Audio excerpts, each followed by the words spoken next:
সারাদিন কাজ করতে করতে এমন খিদা লেগে যায় যে একটু চুলার থেকে নামিয়ে যে একটু ভিডিও করব সবকিছু সে সময়টুকু পাই না।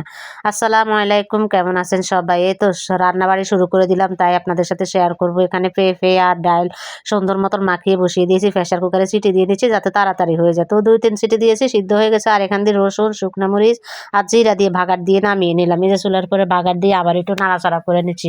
এই ডালটা কিন্তু খালি রসুন দিয়ে বাগার দিলে লাস্টে সুন্দর একটা ফ্লেভার বের হয়, কোনো পেঁয়াজ দিতে হবে না। পেঁয়াজ টেয়াজ সব প্রথমেই দিয়েছি।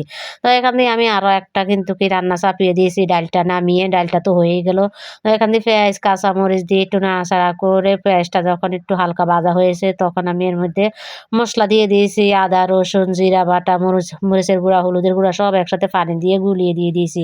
এখানে কিন্তু গরই মাছ রান্না করব আমি। এটা কিন্তু অনেকেই টাকি মাছ বলে, অনেকেই লাড়ি মাছ বলে, অনেকেই গরই মাছ বলে। তো রাজশাহীতে আমি গরই মাছেই শুনেছি বেশিরভাগ, তাই গরই মাছই বললাম। তো মাছ রান্নাটা আমি চুলার উপরে চাপিয়ে দিয়ে এখান দিয়ে আবার ভর্তা করব একটু। শুটকির ভর্তা করার জন্য আমি এখানে সুন্দর মতন শুটকি, শুকনা মরিচ সব কিছু তেলে ভেজে নিয়ে চলে আসলাম ভর্তা করার জন্যে।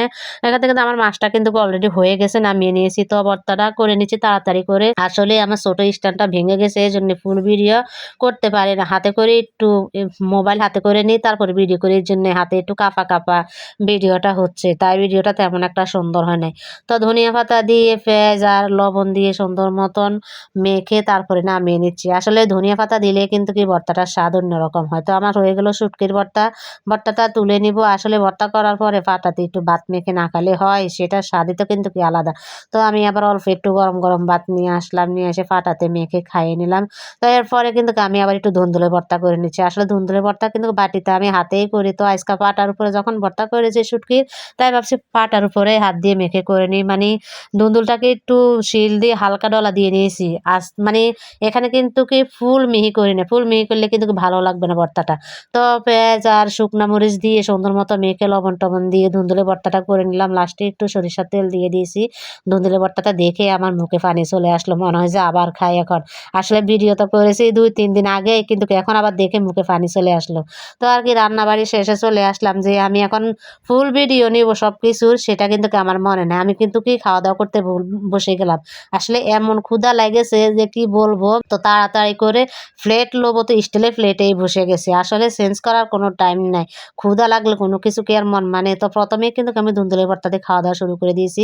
তারপরে আবার একটু শুটকির ভর্তা নিয়েছি। আসলে শুটকির ভর্তা বা ধুন্দুলের ভর্তা যে কোনো ভর্তা থাকলে কি আর অন্য কিছু লাগে? এসব দিয়ে তো তৃপ্তি সহকারে ভাত লাগে, মানে ভাত খাওয়া যায়।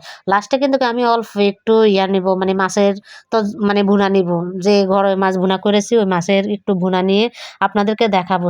আপনাদেরকে দেখানোর জন্য হালকা একটু নিলাম আর কি, বুঝলেন না? এত কষ্ট করে রান্না করলাম, একটু না নিলে কি হয়? তো ভিডিওটা এ পর্যন্ত। কেমন হয়েছে আমার রান্নার রেসিপিগুলো যদি ভালো লেগে থাকে অবশ্যই লাইক কমেন্ট শেয়ার করে পাশে থাকবেন। আসলে সকাল থেকে যে কাজ শুরু করি, সকালে নাস্তা তৈরি করা, তারপর দুপুরকার খাওয়ার আয়োজন করা, সব করতে করতে সারাটা দিন চলে যায়।